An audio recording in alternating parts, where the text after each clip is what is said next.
వచ్చేసి 2 లక్షల నుంచి 3 లక్షల్లో ఉంటుంది. 2011 మోడల్ 2 లక్షల నుంచి 3 లక్షలు.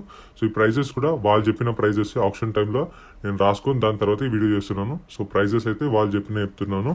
సో నెక్స్ట్ వచ్చేసి ఇది లాట్ నెంబర్ 34 2008 టాటా సఫారీ 2020లో ట్యాక్స్ అయిపోయింది దీనికి. సో ట్యాక్స్ అయితే పెండింగ్ ఉంది. ఫ్యూల్ టైప్ వచ్చేసి డీజిల్, ఆర్టీ వచ్చేసి హైదరాబాద్ నార్త్, ఒరిజినల్ ఆర్సీ ఉంది, కండిషన్ వచ్చేసి యావరేజ్ ఉంది.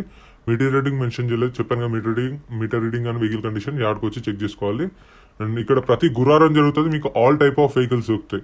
చూసుకునే ముందు షిఫ్ట్లో ఇండికాలు అవి కూడా ఉన్నాయి, పోలో. సో అవి కూడా నేను సపరేట్ వీడియో చేసిన, అది కూడా చూడండి. ఆల్ టైప్ ఆఫ్ వీడియోస్ ఉంటాయి. దీని ప్రైస్ వచ్చేసి 2 లక్షల నుంచి 2,50,000 చెప్పారు ఫైనల్ ప్రైస్. ఇదైతే నాట్ ఫర్ సేల్ అని పెట్టేసారు. ఫస్ట్ ఇది ఆప్షన్ ఉన్నది, దాని తర్వాత ఇది ఆప్షన్కి అయితే రాలేదు. 2019 మోడల్ డీటెయిల్స్ అయితే చెప్తా చూడండి. ఇది వచ్చేసి 2019 మారుతి ఎస్-క్రాస్ జెటా వేరియంట్. ఇది లైఫ్ ట్యాక్స్ ఉంది, డీజిల్ వెహికల్, ఒరిజినల్ ఆర్స్ ఉంది, ఆర్టీ వచ్చేసి పటాన్ చెరు, కండిషన్ వచ్చేసి ఫెయిర్ ఉంది, మీటర్ రీడింగ్ మెన్షన్ చేయలేదు. మీటర్ రీడింగ్ అయితే చెప్పిన కదా చెక్ చేసుకోవాలి. సో ఈ వెహికల్కి చాలా మంది ఇంట్రెస్ట్ చూపించారు, చాలా మంది చెక్ చేసుకున్నారు కూడా. కానీ లాస్ట్ ఏమైందంటే వాళ్ళు ఆప్షన్లో పెట్టాలి ఈ వెహికల్ని. సో లాస్ట్ మూమెంట్లో హ్యాండ్ ఇచ్చారు. అంటే మేబీ కస్టమర్ పేమెంట్ చేస్తా అన్నాడో లేదో ఏమైందో వాళ్ళకి తెలియదు.